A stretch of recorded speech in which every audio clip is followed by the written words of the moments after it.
Kita masuk ke bagian 16 dari alur cerita Aryuh Mantuh. Cerita berlatar masa lalu ayah Namsin. Terlihat ia dipaksa tinggal di rumah sakit perawatan.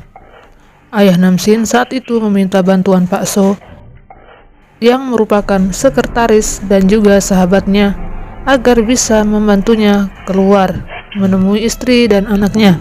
Ayah Namsin berencana akan pergi ke luar negeri bersama Namsin dan istrinya untuk menetap di sana.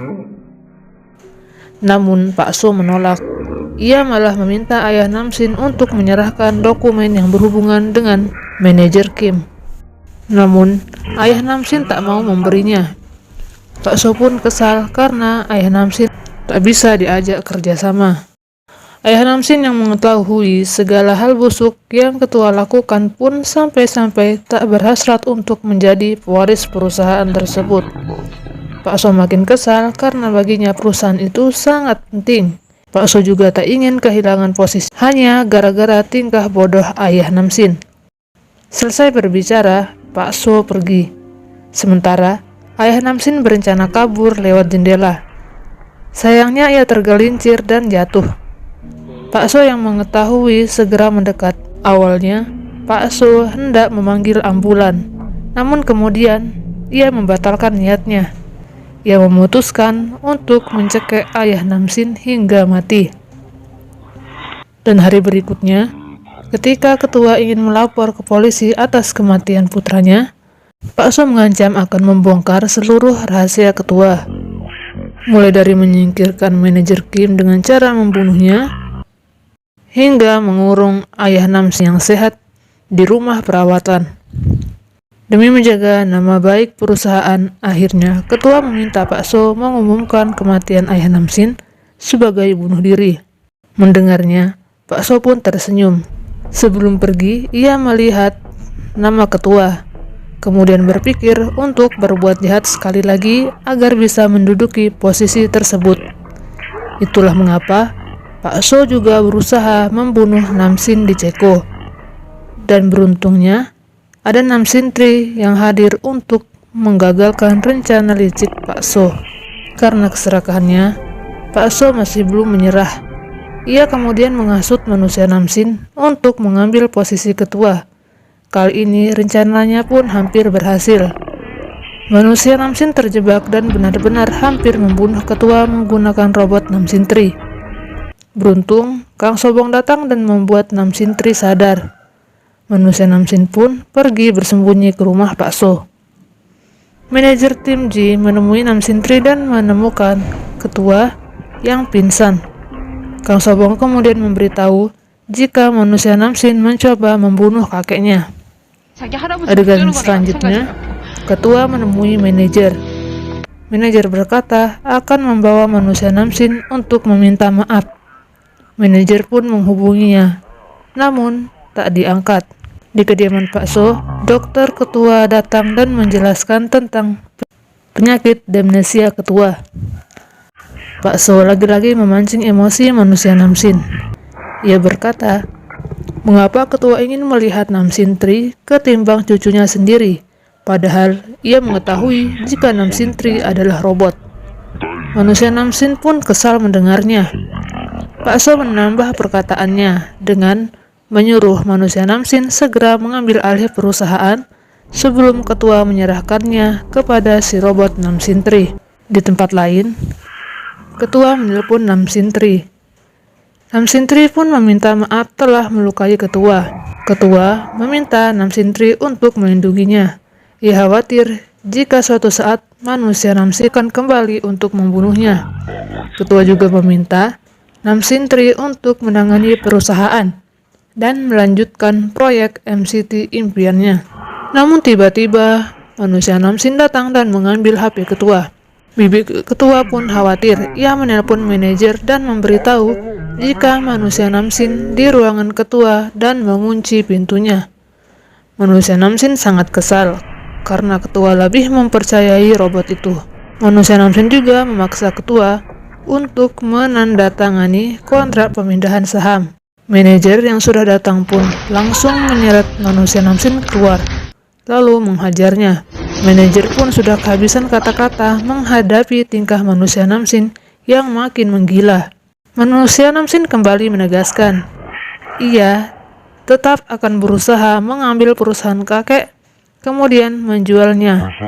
Dan ia juga akan menaruh kakek ke rumah perawatan seperti yang pernah kakek lakukan terhadap ayahnya. Malam hari, manusia Namsin pun menelpon Pak So untuk meminta bantuan. Ibu yang mendengar pun kaget. Ia membujuk manusia Namsin agar menghentikan tindakannya. Ibu juga mengajaknya untuk pindah ke Ceko dan memulai hidup baru. Namun manusia Namsin menolak. Ia malah kembali meminta sang ibu untuk menyingkirkan Namsin Tri. Ibu Namsin pun pergi ke rumah Kang Sobong dan melihat kedekatan Namsin Tri dengan Kang Sobong. Ibu Namsin pun merasa dilema. Ia tak tega jika harus menyingkirkan Namsin Tri seperti permintaan anaknya. Keesokan harinya, manusia Namsin menemui ketua dan meminta tanda tangan pemindahan saham dengan dibantu oleh Pak So. Ketua pun dipaksa tanda tangan. Manusia Namsin juga mengatakan akan mengirim ketua ke rumah perawatan. Setelah itu, dari kejauhan manusia Namsin menyaksikan keberangkatan ketua. Yena pun kesal dengan ayahnya yang mempengaruhi manusia Namsin. Secara diam-diam, Yena kemudian menelpon manajer tim Ji dan memberitahu jika ketua sudah pergi. Yena juga meminta bantuan agar manajer mengembalikan manusia Namsin menjadi lebih baik seperti dulu. Manajer pun menemui ketua di rumah perawatan bersama Kang Sobong serta Namsin Tri. Ketua dan manajer meminta bantuan Namsin Tri untuk bekerja sama menghentikan manusia Namsin. Keesokan harinya, ketika manusia Namsin berangkat ke kantor, Namsin Tri diam-diam menemui bibi Namsin. Sampai di kantor, manajer tim Ji memberitahu manusia Namsin untuk mengikuti prosedur sebelum pengangkatannya menjadi ketua. Selain menemui bibi Namsin, Namsin juga menemui salah satu karyawan perusahaan yang pernah menjadi rekan kerjanya. Di ruangnya, terlihat manajer sedang menghubungi seseorang terkait perubahan kontrak. Manajer pun memberikan alamatnya dan Pak So mendengar percakapan tersebut. Sementara itu, David keluar dari ruang server Namsin Tri yang berada di gedung PK Group sambil membawa tas kill switch. Karena kesal dengan manusia Namsin, David pun memberitahu jika selama ini dirinya lah yang memotret manusia Namsin dan memberikan fotonya kepada sang ibu. David juga mengungkapkan tentang pendeteksi kebohongan milik Namsin Tri.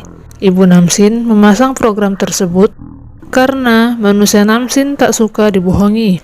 Program mode bencana juga dibuat karena manusia Namsin dulu ingin menjadi pemadam kebakaran. Sedangkan memeluk orang yang menangis dibuat karena setiap ibunya menangis, manusia Namsin akan langsung memeluknya. Sebelum pergi, David juga berpesan agar manusia Namsin tidak meragukan kasih sayang ibunya. Beralih ke adegan lain. Diam-diam, Pak So mendatangi rumah perawatan ketua setelah secara diam-diam mendengar percakapan manajer di kantor. Pak So mendengar suara manajer yang mengeluh pada ketua. Dan ketika mendengar manusia Namsin akan datang, Pak So pun segera pergi. Di balik dinding yang lain, ternyata Kang Sobong mengintai Pak So. Ia pun kemudian masuk ruang ketua. Di dalam ternyata bukan manusia Namsin, melainkan Namsin Tri yang diminta berpura-pura menjadi manusia Namsin.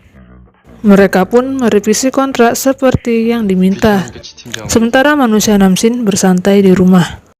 Hari berikutnya, tibalah pemindahan jabatan ketua. Seluruh pemegang saham dan karyawan PK Group hadir. Pak So menjadi moderator acara. Ibu Namsin juga hadir.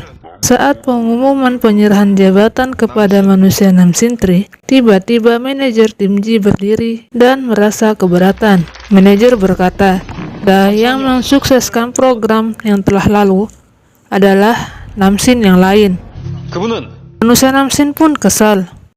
Tak lama, Namsin Tri masuk dan semua orang kaget termasuk ibu Namsin. Namsin Tri kemudian memperkenalkan diri hingga suasana pun menjadi tegang. Cerita di bagian ini pun bersambung.